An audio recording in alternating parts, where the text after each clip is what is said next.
এই নতুন যে বিসিকটি, এটির লক্ষ্য হচ্ছে খাদ্য প্রক্রিয়াজাতকরণ শিল্প হবে এখানে।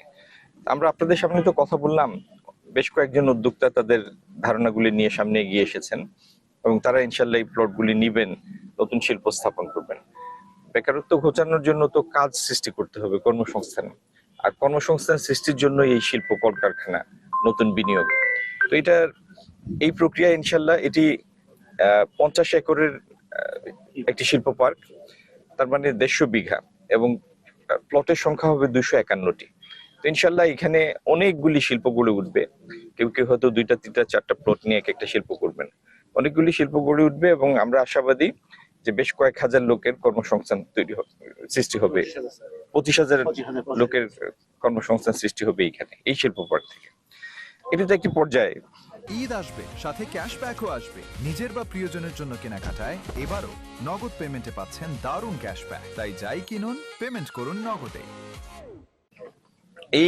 এটির সম্ভাবনার মানে এটির সাফল্যের উপর ভিত্তি করে প্রয়োজনে এরকম আরো শিল্পনগরী আমরা তৈরি করব, যাতে দ্রুত কর্মসংস্থান সৃষ্টি। আপনারা জানেন এই সরকারের একটা প্রায়োরিটি হচ্ছে, অগ্রাধিকার হচ্ছে যে আগামী দিনে আমাদের যারা যে জনগোষ্ঠী, তাকে স্কিল একটা ম্যান পাওয়ারে কনভার্ট করে কর্মসংস্থান সৃষ্টি করা এবং আমাদের যে এক্সিস্টিং ম্যান পাওয়ার সেটার মধ্যে স্কিলনেস ডেভেলপ করা। তো সেই উদ্দেশ্য নিয়ে আমরা এগিয়ে চলেছি। তার একটা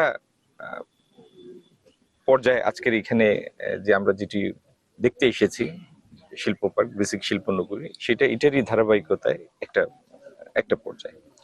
ঠাকুরগাঁয় দেখেন ইতিমধ্যে ঠাকুরগাঁ থেকে মোজারেলা চিজ এক্সপোর্ট হয় দেশের বাইরে।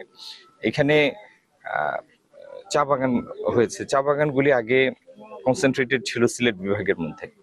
এখানে ভিন্ন পরিবেশ, এগুলি তো টিলা না, ফ্ল্যাট ভূমি, তার মধ্যে বেশ কতগুলি চা বাগান ডেভেলপ করেছে। এবং আমরা যে দুইজন চা বাগানের সাথে জড়িত শিল্প উদ্যোক্তাদের সাথে কথা বললাম, একজন বছরে 9 লাখ কেজি প্রসেস করেন, আরেকজন করেন 10 লাখ কেজি, বাইরে রপ্তানি করেন। তো এই তাদের এই যে শিল্প উদ্যোগের সাফল্যের উপর ভিত্তি করে আরো নতুন নতুন খাদ্য প্রক্রিয়াজাতকরণ শিল্প এখানে স্থাপিত হবে। অনেক আলু হয় এখানে। আমরা চেষ্টা করব, একটু আগে যে সমস্ত কথা হলো, যে কৃষি মন্ত্রণালয়ের সাথে সম্মিলিতভাবে যাতে ভালো ভ্যারাইটির আলু এখানে চাষ হয়, দরকার হলে কন্ট্রাক্ট ফার্মিং করে অ্যাডভান্স কেনার নিশ্চয়তা দিয়ে আমরা কৃষকদেরকে উদ্বুদ্ধ করব, যাতে তারা নতুন প্রজাতির, নতুন ভ্যারাইটির আলু চাষে উদ্যোগী হন, উদ্বুদ্ধ হন।